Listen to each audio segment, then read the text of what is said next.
Bismillahirrahmanirrahim. Assalamu alaikum, respected brothers and sisters. I'm Samina Shigri, your host for our new program, Beacon, starting today on Bethat News. In this program, we will be discussing one hot international issue with a relevant expert on the issue. Most of our guests would join us online. The purpose of this program is to get clarity on issues, understand the impact and solutions, outcomes.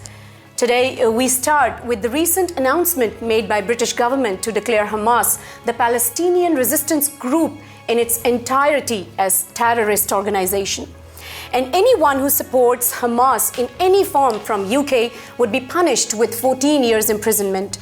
The armed wing Qasim Brigade was placed under terrorist lists in 2001, but Hamas as an overall organization was not.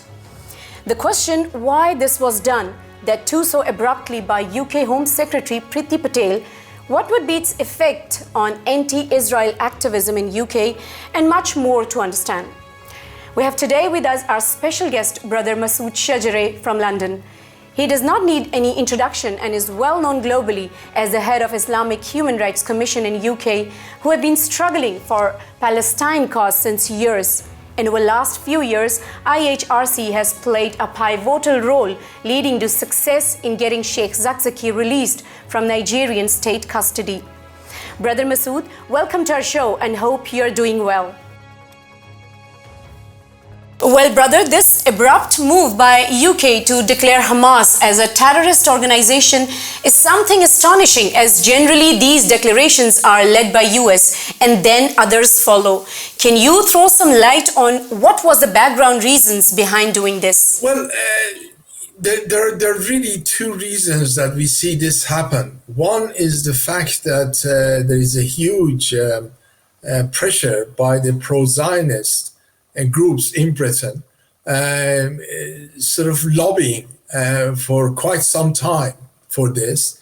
And the fact that this particular Home Secretary is extremely pro-Zionist and pro-Israel.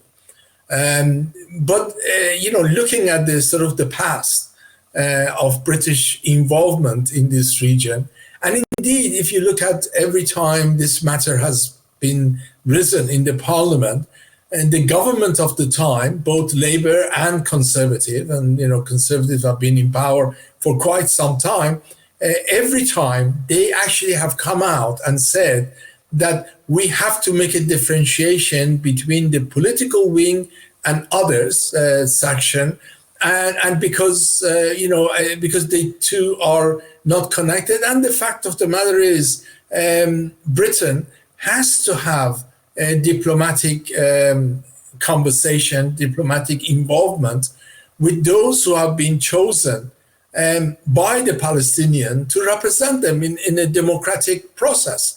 And we know that Hamas have been extremely popular with the Palestinians. It got the majority of the vote in Gaza, but even the rest of occupied Palestine, they enjoy extreme popularity.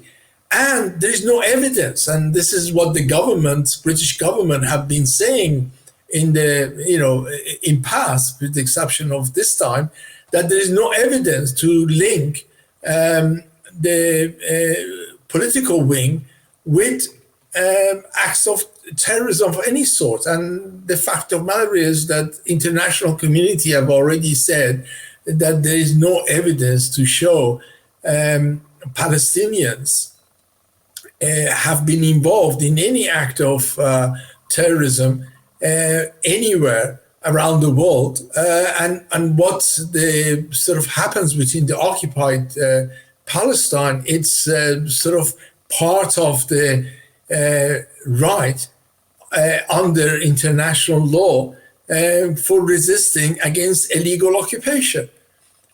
So this has been the fact, and this has been the position of international community for a very long time. And those facts have not changed. The only thing has changed is more pressure by the Zionist lobby and a Home Secretary, which is actually extremely pro-Zionist. Now, my next question is, as we all know and have been witnessing since years, that London has a remarkable Quds Day rally, which gets counted amongst topmost rallies after Iran and Lebanon.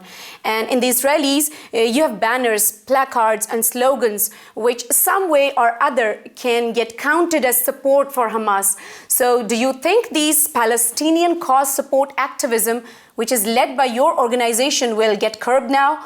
Or what would be the impact as we see that it's only your organization which is leading this activism? So it could be very easy for UK government now to control you.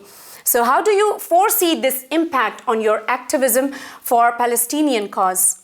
Well, the only people who associate, the only people who associate Al-Quds Day with Hamas or Hezbollah and that type of things are the Zionists, because they want to hide behind the factor that these are extremist views.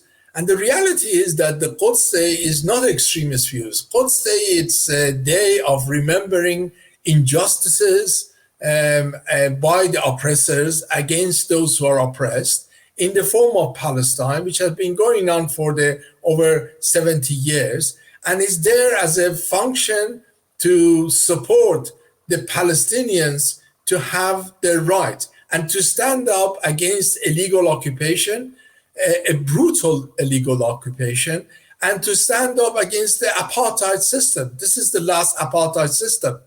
And those who come to take part are people from the Jewish community, people from the Christian community. As a matter of fact, every year, there are religious Jews and the secular Jews who are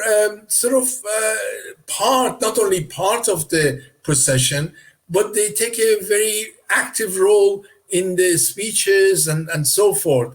And it's a multi-religious, multicultural event standing for the right of Palestinians. There is nothing has ever been proven illegal against what IHRC or indeed other groups who come together to organize Al-Quds Day in Britain. As a matter of fact, there had never been any incident which has happened in the last 30 odd years, which has been illegal. No arrest, no any incident whatsoever. So the reality is that this is something that the society should be proud of.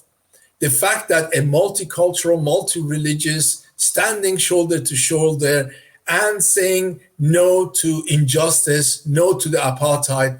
And let us not forget, apartheid is a term which is under international law, need to be fought.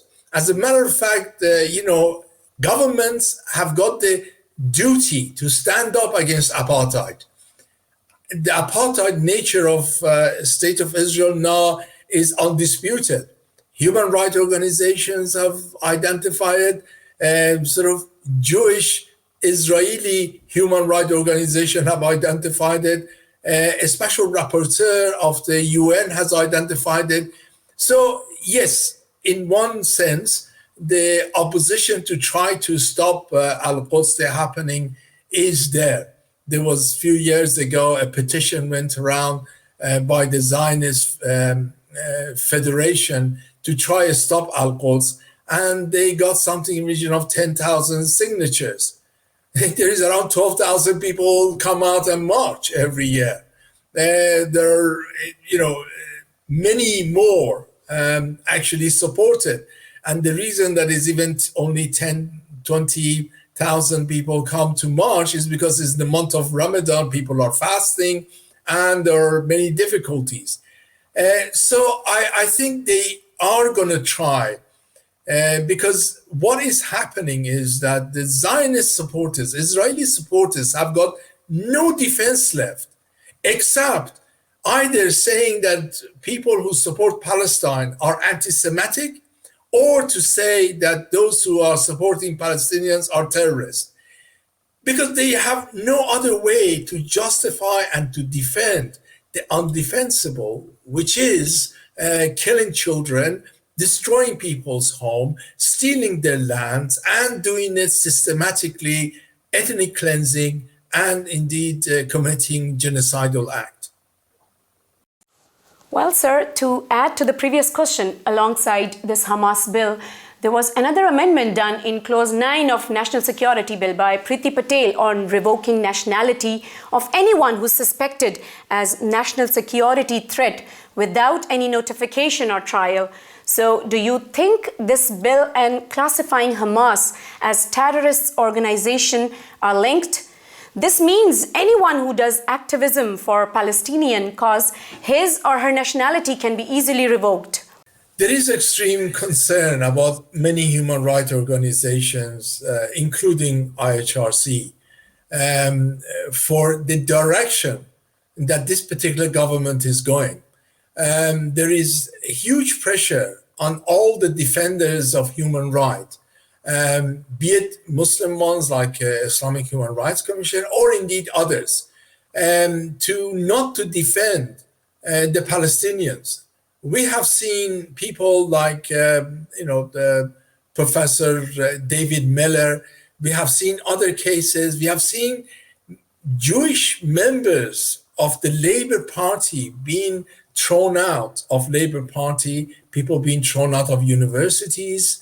And, in the case of Professor David Miller, there was two legal opinion thought by the university, and both of them very clearly said that Professor Miller did not do anything unlawful. What he said could not be considered as anti-Semitic, but nevertheless he was fired from his job.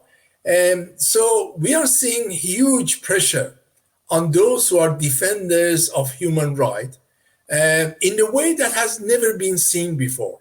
People losing their jobs. People like Nazem Ali is gone through all the processes, and the police find nothing unlawful or anti-Semitic.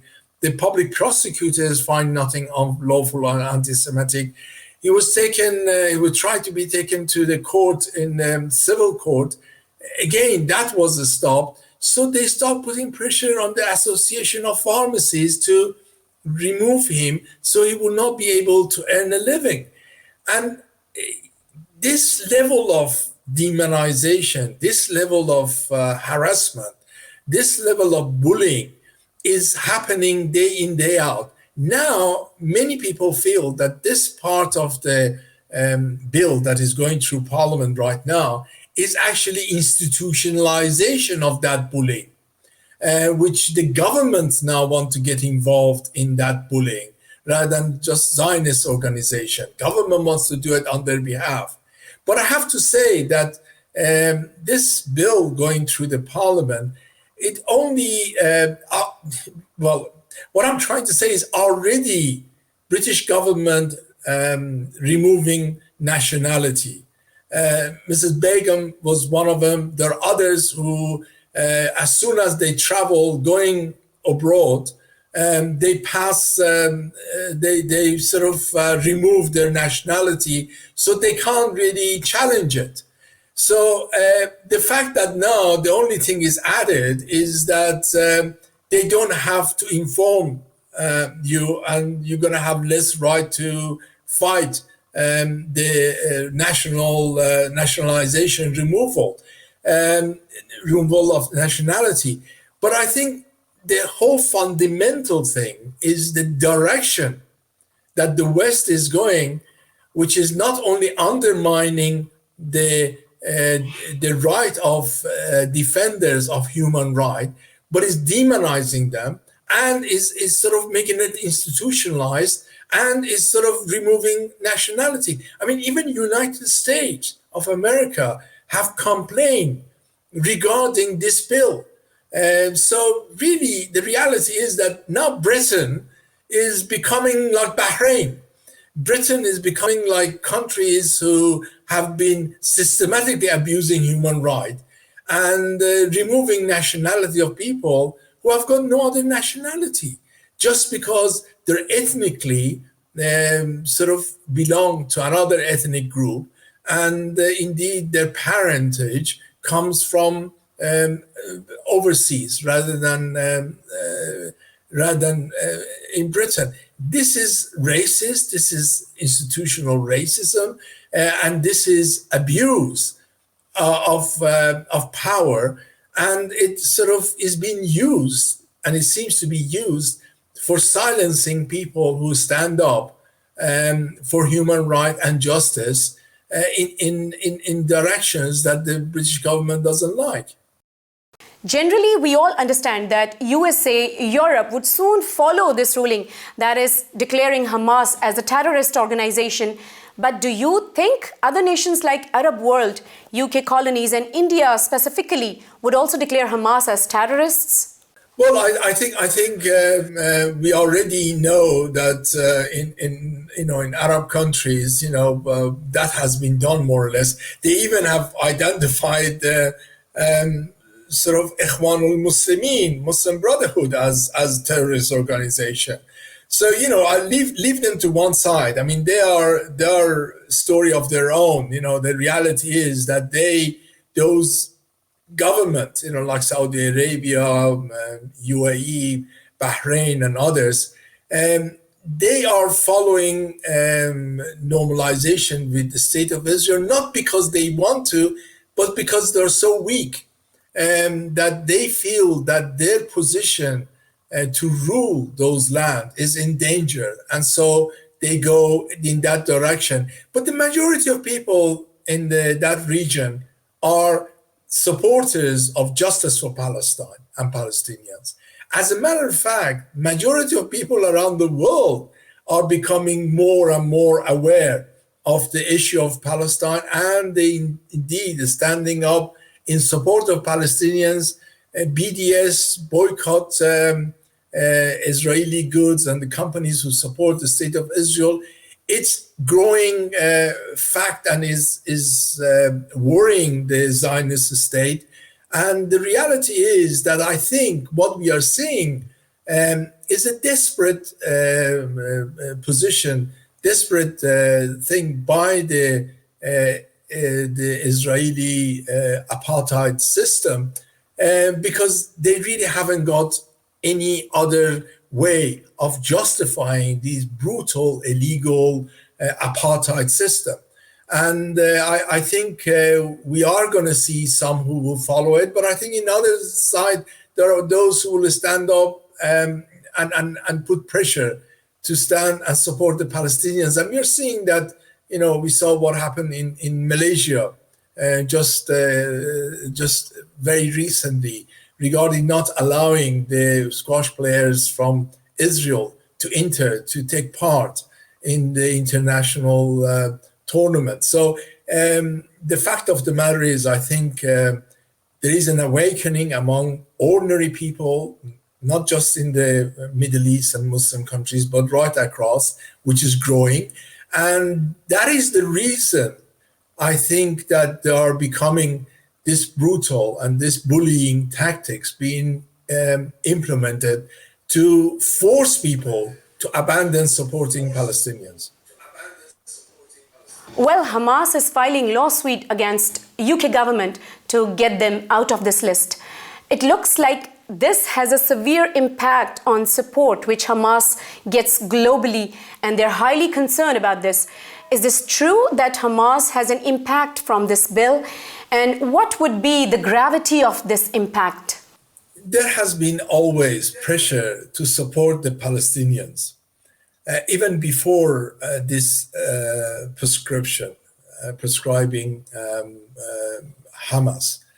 And we know, as I said earlier on, Hamas is the government in Gaza. Hamas has got support everywhere. So I think that the Zionists will not sit idle. They will try to put pressure and make it more difficult not to support Hamas, which is unlawful now and nobody will, but to support the Palestinians. They will try to equate supporting the Palestinians with supporting Hamas. And that is the tactic they're going to use, because they can't, as I said, they can't really justify saying don't support the Palestinians, because Palestinians need and deserve to be supported by everyone. So yes, it will become more difficult. I think it's right for Hamas to challenge this. They have the right to do that, and under the legislation, the most recently Tamil Tigers took British government to court, and they were taken out of the subscription list. And Hamas have got the right to do that, and they should follow those processes. But I think the real battle is not about Hamas.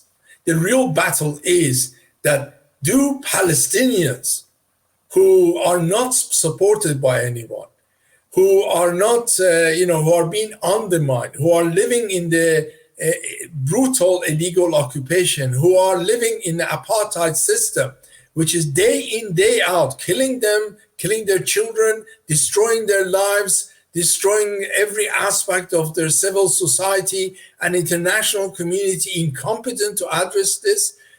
Are they going to be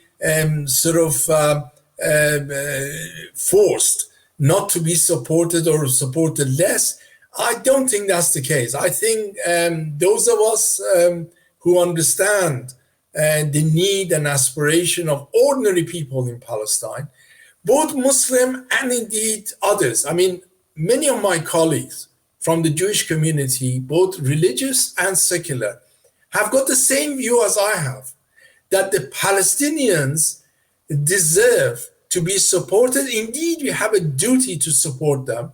And the more pressure they put, the more we need to actually be brave and stand up and articulate the injustices that are taking place. And I think that will continue. And but it is very unfortunate that the direction that the British government has gone, and the direction that the sort of other some of the Arab countries like Saudi Arabia, Bahrain, and Morocco and UAE are going down. But I think it really, this will only expose those governments and show them for what they are. They are supporters of apartheid system. They are trying to use the power of their laws in their land to support this sort of apartheid, brutal, illegal occupation. Brother Masood, thanks for your valuable time with us. And inshallah, our vast audience would gain a lot from your deep insight on this issue. We pray to Allah subhanahu wa ta'ala that may your efforts for Palestinian cause be successful, and may Allah subhanahu wa ta'ala grant freedom to Palestinians from the satanic clutches of Israel. Brothers and sisters, this was our first episode of our new series Beacon, a prominent light to guide everyone. We hope you have liked our program, and you can subscribe our channel and send your comments with suggestions and feedback. We'll be back soon, inshallah, with our next episode. To stay tuned with Bethat News. Allah Hafiz.